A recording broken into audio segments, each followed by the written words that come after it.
नमस्कार मंडळी, आज आपण पाहतोय मटणाचा रस्सा कसा करायचा.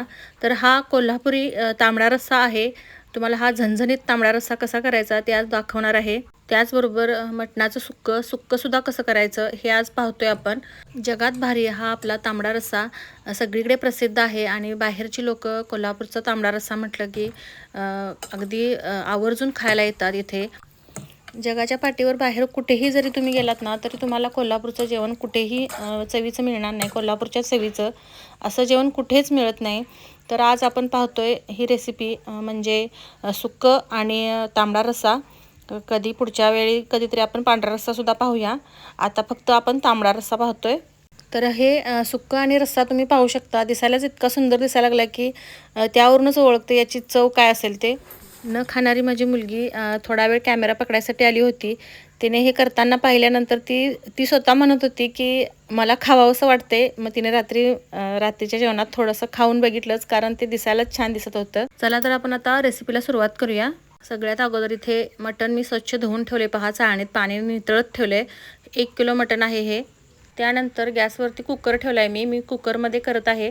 तुम्ही बाजूला पातेल्यामध्ये किंवा दुसऱ्या भांड्यामध्ये कुठं करत असाल तरीसुद्धा चालतं. त्याला फक्त जास्त वेळ लागतो शिजायला. आणि कुकरमध्ये काय लगेच 2-3 शिट्ट्या झाल्यानंतर लगेच शिजतं, म्हणून मी कुकरातच करते आणि सगळं साहित्य एकदमच टाकणार आहे. कुकरमध्ये मोठे 2 चमचे ते तेल घातलेलं आहे पहा. त्यानंतर एक कांदा मीडियम साईजचा बारीक चिरून घातला आहे तेलामध्ये. तो चांगला भाजून घ्यायचा. त्याच्यामध्ये मग हे स्वच्छ धुतलेलं मटण घालून घ्यायचं. आता हे मटण तेलामध्ये 1-2 मिनटं परतून घ्यायचं फक्त. आणि मग त्याच्यानंतर त्याच्यामध्ये हळद आणि मीठ घालायचं. हळद एक अर्धा चमचा घालायची आणि मीठ तुम्ही किती रस्सा करताय त्यानुसार चवीनुसार मीठ घालायचं. आणि त्यानंतर 10 मिनटं तरी हे असंच मिठामध्ये शिजू द्यायचं.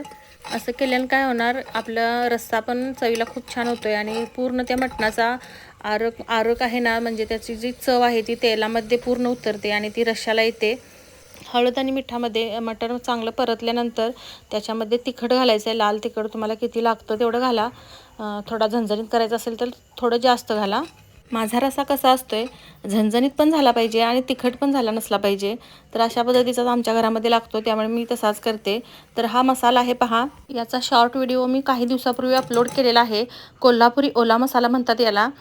तुम्हाला जर हा मसाला मी कसा केला आहे हे पाहायचं असेल तर तुम्ही चॅनलवरती जाऊन हा शॉर्ट व्हिडिओ तुम्ही पाहू शकता, किंवा या व्हिडिओच्या मी डिस्क्रिप्शन बॉक्समध्ये त्याची लिंक पण देते, तिथे जाऊनसुद्धा तुम्ही पाहू शकता.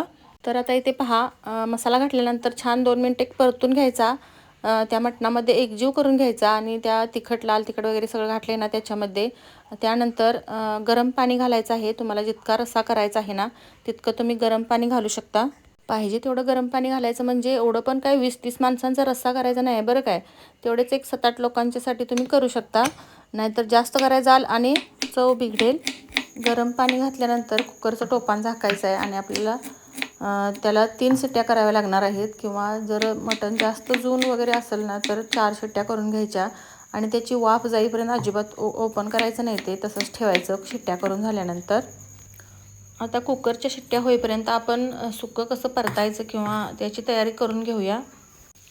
त्यासाठी भरपूर कांदा चिरला मी आणि कढई गॅसवरती ठेवली आहे. त्याच्यामध्ये 1-2 चमचे तेल घातले, मोठे 2 चमचे. आणि तो भरपूर सारा कांदा चिरलेला आहे तो तेलामध्ये घालायचा आणि चांगला खरपूस होईपर्यंत भाजून घ्यायचा. भरपूर कांदा घातल्यामुळे काय होतं आहे, मसाल्याला आपल्याला जो आपण मटण त्यामध्ये परतणार आहे त्याचा जो मसाला तयार करणार आहे ना, त्या मसाल्याला एकदम छान चव येते आणि खूप भारी लागतं ते. त्यानंतर पहा, इथे मी लाल तिखट घातलं आहे. काही जण काय करतात, लाल तिखट नंतर घालतात, मसाला अगोदर भाजून घेतात आणि मग नंतर लाल तिखट वगैरे सगळं घालतात. पण मी मसाला तयार करताना तो अगोदरच भाजून वगैरे सगळं घेतलेलं आहे. त्यामुळं मी आता लाल तिखट घालून मग मसाला घातला आहे. म्हणजे लाल तिखट, हळद, मीठ हे सगळं चवीनुसार घालायचं आणि त्याच्यामध्ये हा मसाला घालायचा. या मसाल्याची लिंक मी डिस्क्रिप्शन बॉक्समध्ये दिलेली आहे पहा. 2 ते 3 मिनटं हे सगळे मसाले छानपैकी परतून घ्यायचे. त्यानंतर तुम्हाला जितकी हवी आहे ना तितकी कोथिंबीर घालायची त्याच्यामध्ये. खूप छान लागतं कोथिंबीरीमुळे. मी नंतर आणि घालणार आहे, आता थोडी घातली आहे. आता परत 2 मिनटं हा मसाला तेलामध्ये छान परतून घ्यायचे. आणि हे पहा, असं कढईनं त्याला तेल सुटलं ना, मग आपण त्याच्यामध्ये थोडंसं पाणी ॲड करायचं आणि परत 2 मिनटं त्याला शिजू द्यायचं.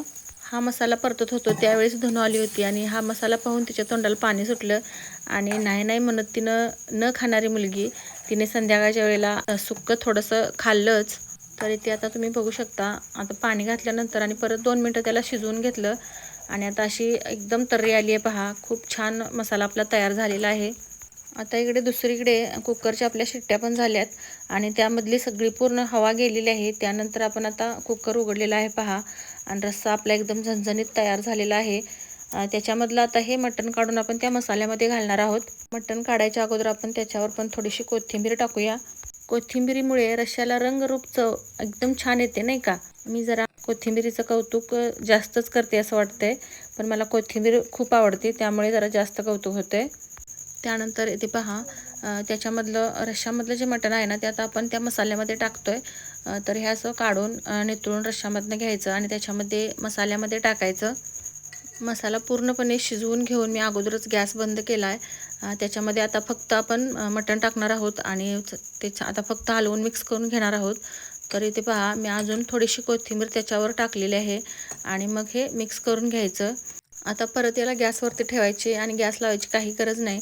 आपलं आता हे अगोदरच सगळं शिजवून घेतलेलं आहे आणि मटण पण चांगलं शिजलेलं आहे आपलं. त्यामुळे फक्त मिक्स केलं तर आपला सुक्का आता हे सगळं तयार झालेलं आहे. तर आता हे अशा पद्धतीनं आपलं सुक्कं आणि तांबडा रस्सा तयार झालेला आहे. खूप छान एकदम झणझणीत झालेला आहे. तर हे मटण बघा बघून तोंडाला पाणी सुटते की नाही ते सांगा. आता हे मटण आहे ना 2 प्रकारे फ्राय केलं जातं. एक आता हे मी दाखवलं तुम्हाला हे आणि दुसरा पद्धत म्हणजे फक्त लाल तिखट आणि मीठ आणि हळद आणि थोडासा कांदा याच्यामध्येच ते परतलं जातं. ते सुद्धा सुकं मटण खूप छान लागतं. रस्सा पण बघा कसा झणझणीत झाला आहे, मस्तपैकी दिसतोय आणि चवीला पण खूप छान झाला होता. तर आता आपण ताट वाढायला घेऊया. इथे रस्सा वाढला आहे, सुक्कं वाढले, कांदा लिंबू त्याबरोबर कांदा लिंबू हा पाहिजेच पाहिजे आणि त्यानंतर ही पहा चुलीवरची भाकरी एकदम कुरकुरीत झालेली आहे. तर ही झाली परफेक्ट मटणाची थाळी तयार. चला तर मग या खायला ही मटणाची थाळी. मैत्रिणींनो कोल्हापुरी मटणाची थाळी आहे ना ही पांढऱ्या रस्स्याशिवाय पूर्ण होतच नाही. पण या व्हिडिओमध्ये मी तुम्हाला पांढरा रस्सा नाही दाखवत. पुढच्या एखाद्या व्हिडिओमध्ये पांढरा रस्सा कसा करतो ना ते दाखवेन. आणि आता हा तांबडा रस्सा एकदा करून ट्राय करून पहा, तुम्हाला नक्की आवडेल. आणि हे सुक्कंसुद्धा कोल्हापूरच्या बाहेर तुमचे जे जे नातेवाईक किंवा फ्रेंड वगैरे असतील ना त्यांच्याबरोबर हा व्हिडिओ शेअर करा. त्यांनासुद्धा दाखवा कोल्हापूरचा तांबडा रस्सा कसा असतो ते. तुम्हाला एक विचारायचं होतं मला, मटणाचं जेवण असल्यावरच तिखट मिठाची चव का बघायची असते सगळ्यांना? कमेंटमध्ये याचं उत्तर मला नक्की सांगा आणि तुम्हाला व्हिडिओ कसा वाटला हेही सांगा. व्हिडिओ आवडला असेल तर व्हिडिओला एक लाईक नक्की करा. चॅनलवरती नवीन असाल तर चॅनलला सबस्क्राईब करायला विसरू नका. परत भेटूया अशाच एका नवीन व्हिडिओसोबत. तोपर्यंत धन्यवाद. Bye bye.